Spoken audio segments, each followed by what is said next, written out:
लोग biological classification का introduction part देखेंगे। ठीक है, क्या देखेंगे? इंट्रोडक्शन पार्ट देखेंगे। ठीक,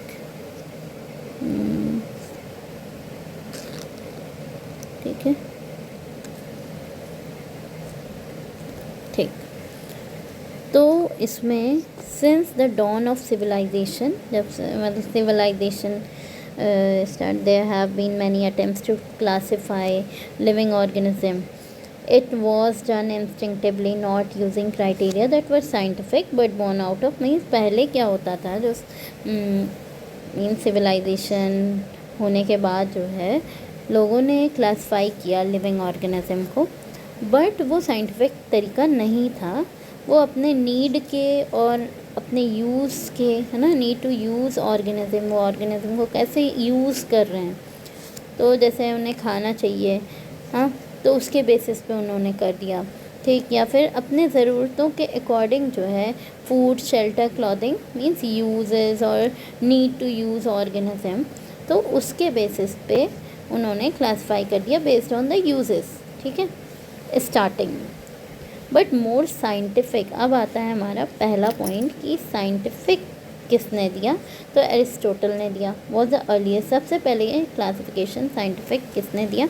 एरिस्टोटल ने। To attempt a more scientific basis for classification. अब इन्होंने क्या किया, इन्होंने सिंपल मॉर्फोलॉजिकल कैरेक्टर्स को कंसीडर किया और प्लांट को इन्होंने क्लासिफाई कर दिया 3 में।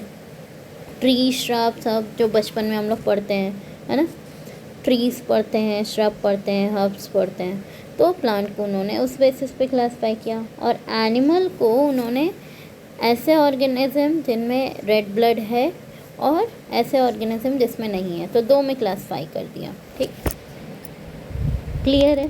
होप ये क्लियर होगा। प्लांट को क्या किया, प्लांट को किस में?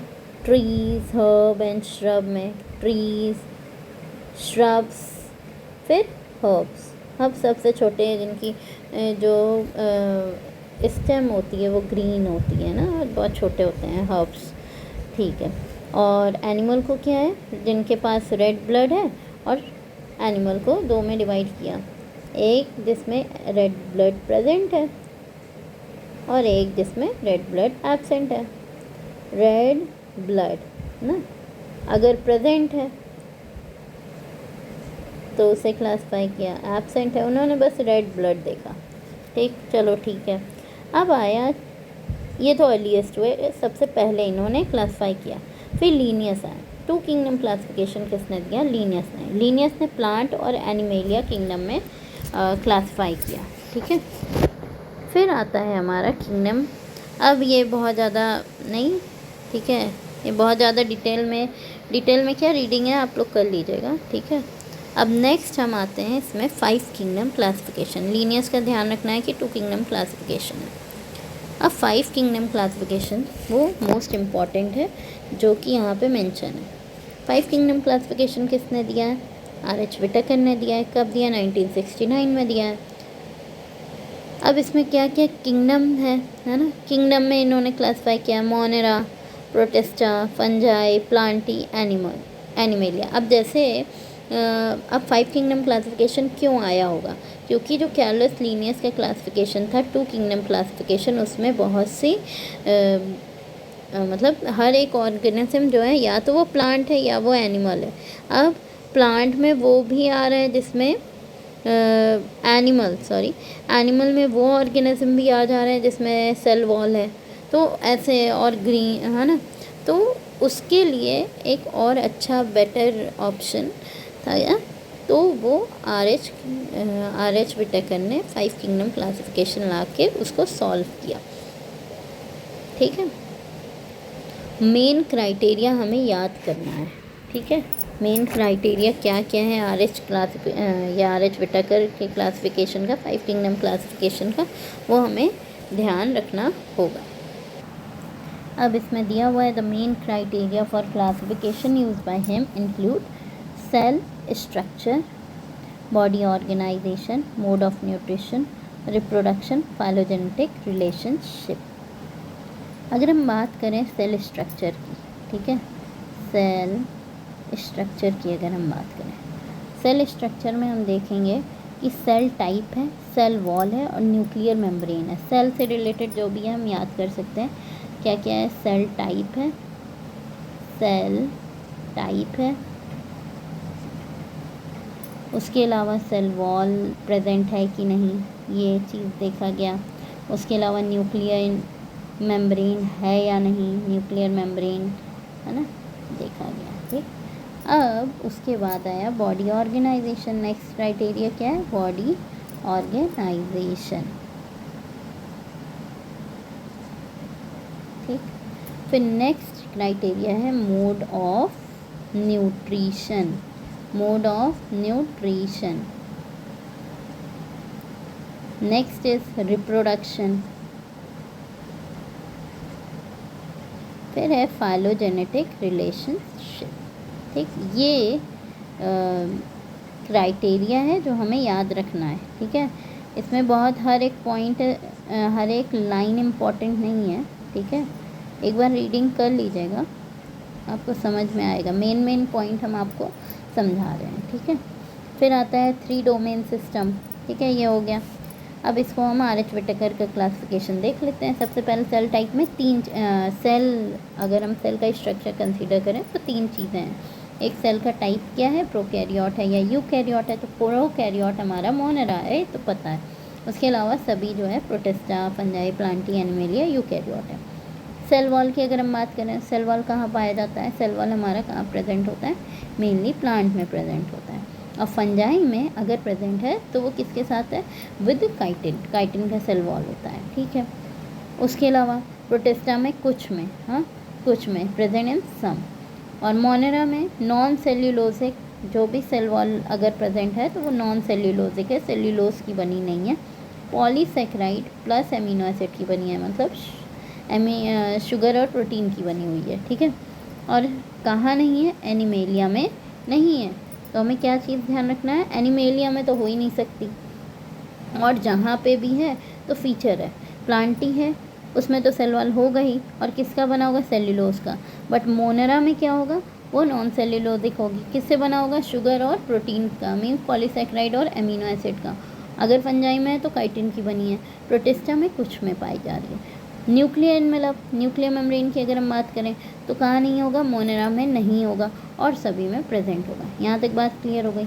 अब नेक्स्ट आता है हमारा बॉडी ऑर्गेनाइजेशन। बॉडी ऑर्गेनाइजेशन में क्या होगा? यहाँ पे तो कोई है ना, यहाँ पे हमारा सेल्यूलर मोड है। ठीक, अब हम देखते हैं ना कि यूनिसेल्यूलर में अगर प्रोकैरियोट है तो वो हमारा मोनेरा होता है, और अगर अगर यूनिसेल्यूलर ऑर्गेनिज्म है और यूकैरियोटिक है तो प्रोटिस्टा होता है। ठीक, फिर जो फंजाई होता है वो मल्टी सेल्यूलर होता है। ठीक, और लूज टिश्यू, अगर टिश्यू है तो लूज होगा। प्लांट के केस में टिश्यू होता है, ऑर्गन होता है। बट एनिमल के केस में क्या आता है? ऑर्गन सिस्टम आता है। मोड ऑफ न्यूट्रिशन देख लेते हैं। जो हमारा मोनेरा है उसमें सभी तरह के मोड ऑफ न्यूट्रिशन है, all possible mode of nutrition है। प्लांट के केस में ऑटोट्रॉफिक मोड ऑफ न्यूट्रिशन है। एनिमल के केस में हेट्रोट्रॉफिक मोड ऑफ न्यूट्रिशन है। होलोजोइक भी है और सैप्रोफिटिक भी है, डेड डिकेइंग ऑर्गेनिज्म पे। जो एक तो होलोजोइक है जैसे हम लोगों का है, उसके साथ साथ डेड डिकेइंग ऑर्गेनिज्म पे भी सैप्रोफाइट्स जो होते हैं वो फीड करते हैं। ऑटोट्रॉफिक मीन्स वो खुद से फोटोसिंथेसिस, और यहाँ फोटोसिंथेटिक ऑटोट्रॉफिक होता है, कीमोसिंथेटिक नहीं होता। प्लांट फोटोसिंथेटिक होता है। उसके अलावा फंजाई जो है वो हेट्रोट्रॉफिक है, मेनली वो सैप्रोफाइट होता है या फिर पैरासाइट होता है। फिर उसके बाद अगर हम प्रोटिस्टा की देखें तो प्रोटिस्टा में अगर वो प्लांट के जैसा है ना, तो यहाँ कनेक्टिंग लिंक भी मिल जाएगा, तो ऑटोट्रॉफिक होगा। फोटोसिंथेटिक ऑटोट्रॉफ होते हैं। ठीक है, यहाँ कीमोसिंथेटिक ऑटोट्रॉफ नहीं है, यहाँ फोटोसिंथेटिक ऑटोट्रॉफ हैं जैसा कि प्लांट में होता है। एंड हेट्रोट्रॉफिक होते हैं प्लांट नहीं, प्रोटिस्टा, जैसे पैरामीशियम है ना। पैरामीशियम क्या है? हेट्रोट्रॉफ है। मोनेरा की अगर हम बात करें तो हमने देखा कि ऑल पॉसिबल मीन्स ऑटोट्रॉफिक भी है, हेट्रोट्रॉफिक भी है। ऑटोट्रॉफिक में कीमोसिंथेटिक भी है और फोटोसिंथेटिक भी है। हेट्रोट्रॉफिक में सैप्रोफिटिक भी है, पैरासिटिक भी है। ठीक है, ऑल पॉसिबल मोनेरा में मोड ऑफ न्यूट्रिशन है। ये सारे, और साथ ही साथ फाइलोजेनेटिक रिलेशन भी कंसीडर करते हैं 5 किंगडम क्लासिफिकेशन सिस्टम में, ठीक है। उसके बाद अब हम आते हैं, ये हम लोगों ने नेक्स्ट देखा, the 3 domain system also has been propose that divides the kingdom Monera को 2 डोमेन में डिवाइड कर रहे हैं, living the remaining eukaryotic kingdom into 3rd domain, और ये 6 किंगडम क्लासिफिकेशन है, जो कि अब यहाँ पे हम जा रहे हैं आपको बताने, ठीक है। 6 किंगडम क्लासिफिकेशन, 6 किंगडम क्लासिफिकेशन जो है वो किसने दिया? कार्ल हूस ने दिया। किसने दिया? Carl whose.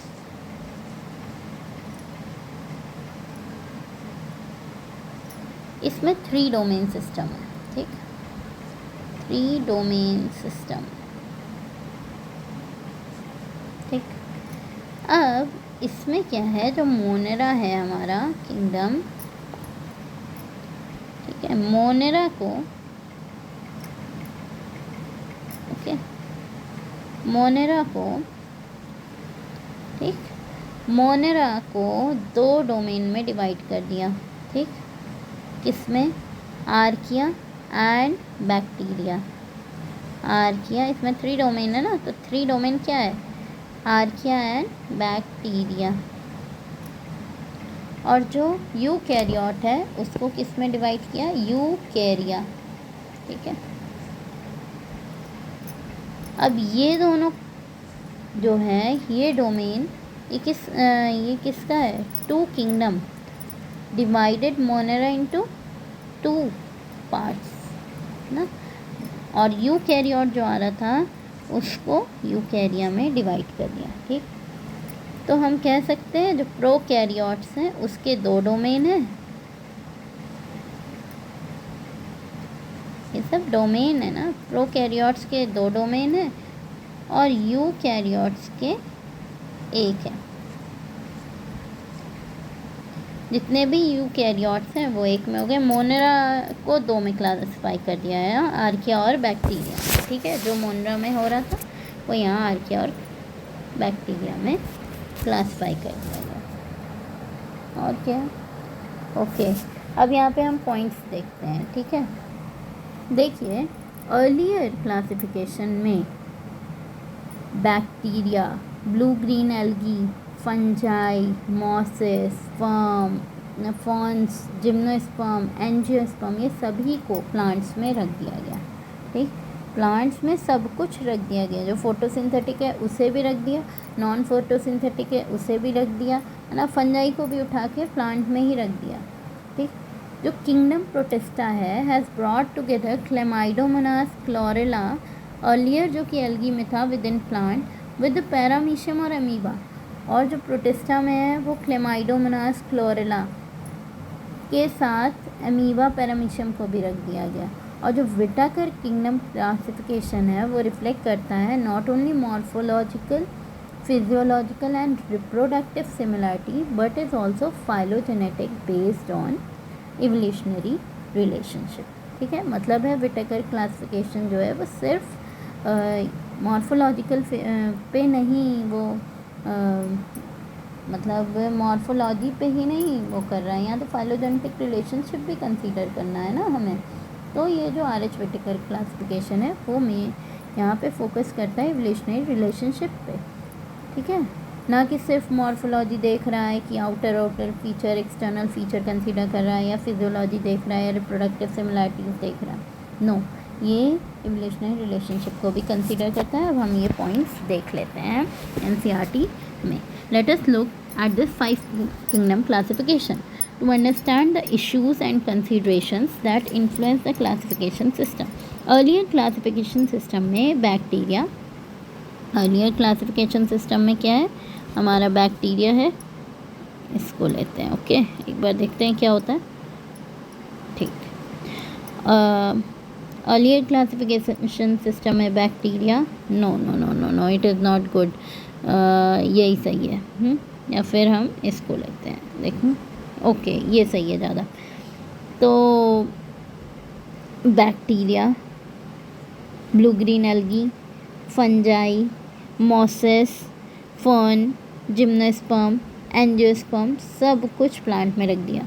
The characters that unified this whole kingdom was that all the organism had a cell wall, है ना, कि all had a cell wall. इसके बेसिस पे उन्होंने क्लासीफाई कर दिया. And this place together which widely differed in other characteristic, जैसे photosynthetic, non photosynthetic, सब इकट्ठे ही कर दिया, है ना. It brought together the prokaryote, और प्रोकैरियोट को यूकैरियोट के साथ ले आए. ठीक. अदर ग्रुप जो ये ब्लू ग्रीन एल्गिया ही है, साइनोबैक्टीरिया है ना, बैक्टीरिया, ये प्रोकैरियोट है. बट बैक्टीरिया एंड प्रोकैरियोट में बैक्टीरिया और ब्लू ग्रीन एल्गी है, cyanobacteria. But other member eukaryotic है. मीन्स जो टू किंगडम क्लासिफिकेशन था ना, वो यूकैरियोट, प्रोकैरियोट सबको साथ साथ ले आया. ठीक. फोटोसिंथेटिक, नॉन फोटोसिंथेटिक सब साथ लाए. यूनिसेल्यूलर, मल्टीसेल्यूलर सब साथ ले आया. ठीक. सब कुछ साथ साथ ले आया. तो for example Chlamydomonas, Spirogyra were placed together under algae में फैल रखा गया. The classification did not differentiate between heterotrophic. अब यहाँ कोई हेट्रोट्रॉफिक ऑटोट्रॉफिक का भी कोई माजरा नहीं है. प्लांट में सब आ गए, फंजाई भी आ गया. Though they also showed a characteristic difference in the wall composition भी अलग है. द फंजाई हैड काइटिन की सेल वॉल है in the wall, while the green plant had a cellulosic cell wall. किसकी है? सेल्यूलोज की बनी हुई सेल वॉल है. When such characteristics were considered, the fungi were placed in a separate. बाद में इसको फंजाई को अलग रखा गया, क्योंकि ये हेट्रोट्रॉफिक भी है और इसकी सेल वॉल भी किससे बनी हुई है? काइटिन की बनी हुई है. ऑल प्रोकैरियोटिक ऑर्गेनिज्म वर ग्रुप टुगेदर अंडर मोनेरा. जितने भी प्रोकैरियोटिक मीन्स ये सब जो था वो डिमेरिट था किसका? टू किंगडम क्लासिफिकेशन सिस्टम का, जो कि पहले पैराग्राफ में बताया, जो मैंने स्किप किया था. यहाँ पे ज़्यादा अच्छे से समझ में आ रहा है. ऑल प्रोकैरियोटिक ऑर्गेनिज्म वर ग्रुप्ड इनटू. जितने भी प्रोकैरियोट थे उन्हें मोनरा में रख दिया गया. जो यूनिसेल्युलर यूकैरियोट थे उन्हें प्रोटिस्टा में रख दिया गया.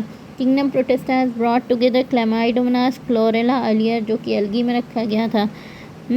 Both having cell wall with Paramecium Amoeba, which पहले किस में रखा गया था? एनिमल किंगडम में, जिसके पास सेल वॉल नहीं था.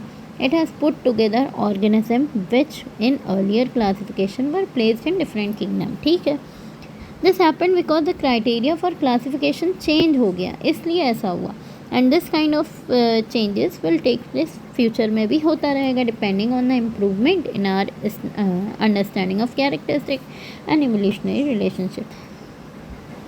Over time, an attempt has been made to evolve a classification system. ऐसे classification system evolve होता रहेगा. ठीक. Which reflects not only the morphological, physiological and reproductive similarity, but is phylogenetic. अभी जो कि मैंने बताया कि R.H. Whittaker का जो classification है वो सिर्फ morphology को consider नहीं कर रहा है, या physiology को consider नहीं कर रहा है, या reproductive similarity को नहीं consider.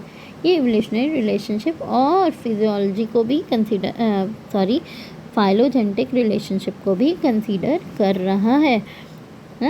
In this chapter we will study characteristic of kingdom Monera. अब मोनरा देखेंगे, प्रोटिस्टा, फंजाई. ठीक है.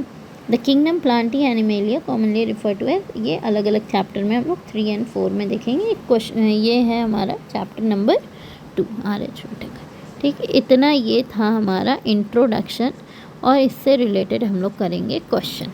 ठीक है. जितने काम की चीज़ थी उतनी मैंने बता दी है, और आप लोग अपना रीड कीजिएगा. वैसे सब कुछ मैंने कवर कर लिया है. हाँ, और ये क्वेश्चन के थ्रू भी मैं बताना चाहती हूँ. अब हम लोग क्वेश्चन देखते हैं. ठीक है. क्वेश्चन नंबर 1 देखते हैं. ठीक है. Question number 1. ठीक है. How many of the following statements are incorrect. इसमें से कितने स्टेटमेंट इनकरेक्ट हैं ये हमें देखना है. Aristotle use simple morphological characters to classify plant. सही है. एरिस्टोटल ने सिंपल मॉर्फोलॉजिकल कैरेक्टर्स को यूज़ किए प्लांट को क्लासीफाई करने के लिए. करेक्ट. ये तो करेक्ट है. The main criteria for classification use by R.H. Whittaker does not include reproduction and phylogenetic relationship. गड़बड़ हो गया ये गलत है. रॉन्ग स्टेटमेंट है. हमसे रॉन्ग स्टेटमेंट ही इनकरेक्ट स्टेटमेंट पूछा है.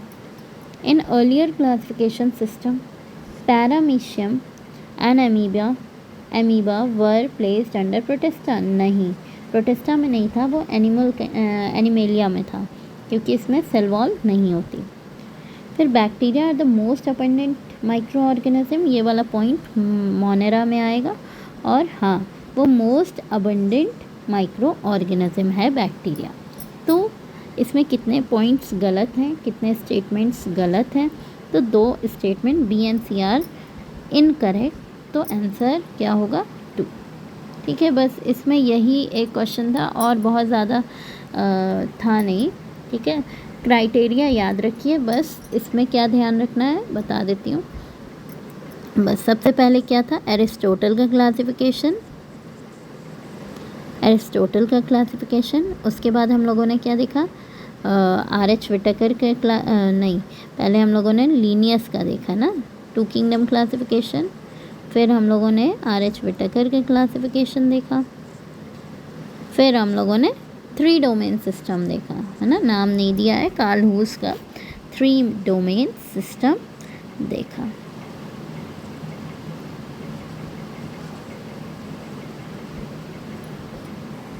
अब आप ये वाले पैराग्राफ पे आ जाइए, लीनियस वाला जो 2 किंगडम क्लासिफिकेशन सिस्टम था, एक बार मैं बता दे रही हूँ, अब आपको और अच्छे से समझ में आएगा। And this system did not distinguish, जो 2 किंगडम क्लासिफिकेशन सिस्टम था वो डिस्टिंग्विश नहीं किया, किसको नहीं किया, यूकैरियोट और प्रोकैरियोट को नहीं किया, है ना, यूकैरियोट प्रोकैरियोट को साथ साथ रख दिया, यूनिसेल्यूलर मल्टीसेल्यूलर को नहीं किया, अभी बताया था ना, और फोटोसिंथेटिक नॉन फोटोसिंथेटिक को नहीं कंसीडर, मीन्स यूकैरियोट प्रोकैरियोट कैसे, जैसे प्रोकैरियोट में बैक्टीरिया और ब्लू ग्रीन एल्गी आ गया, यूनिसेल्यूलर और नॉन मल्टीसेल्यूलर को भी, यूनिसेल्यूलर हमारा जो भी था उसको, जैसे बैक्टीरिया ही यूनिसेल्यूलर हो गया ना, मल्टीसेल्यूलर सबको इकट्ठे ही रख दिया। फोटोसिंथेटिक और non photosynthetic means green algae और फंजाई दोनों को साथ साथ रख दिया। Classification of organism into plant and animal, वो तो हम आसानी से कर लेते हैं, was easily done and was easy to understand, और समझ में भी आ जाता है। बट प्रॉब्लम क्या है कि लार्ज नंबर ऑफ ऑर्गेनिज्म किसी भी कैटेगरी में नहीं आते। Hence the 2 kingdom classification used for a long time was found inadequate था। Beside gross morphology, a need was also felt for including other characteristics जैसे cell structure, nature of wall, mode of nutrition, habitat, method of reproduction, evolutionary relationship, इसे भी मतलब इसे भी include करना। तो classification system for the living organism have hence undergone several changes over the time. Though plant और animal kingdom have been a constant under all different system में, है ना, ये प्लांट और एनिमल तो हर सिस्टम में ही आ रहे हैं। The understanding of what group और organism included under these kingdom have been, वो ग्रुप चेंज हो रहे हैं जो इसमें आ रहे हैं। The number and nature of other kingdom have also been understood differently by different scientist over the time. अब समझ में आ गया होगा ना। और यह भी बायोलॉजिकल क्लासिफिकेशन का इंट्रोडक्शन हम लोगों ने देखा है। इसके बाद हम लोग देखेंगे मोनेरा, फिर प्रोटिस्टा, फंजाई, प्लांटी, एनिमेलिया और वायरस एंड वायरॉइड। ये जो है ये एक ही में हो जाएगा और ये अलग अलग लेक्चर होगा, मोनेरा, प्रोटिस्टा और फंजाई का, और ये एक ही में आ जाएगा। ठीक है, और विद क्वेश्चन रहेगा, तो आप लोग इसे ज्वाइन कर लीजिए। और अगर आपको अच्छी लग रही है वीडियो तो इसको प्लीज़ आप लोग लाइक और सब्सक्राइब कर लीजिए।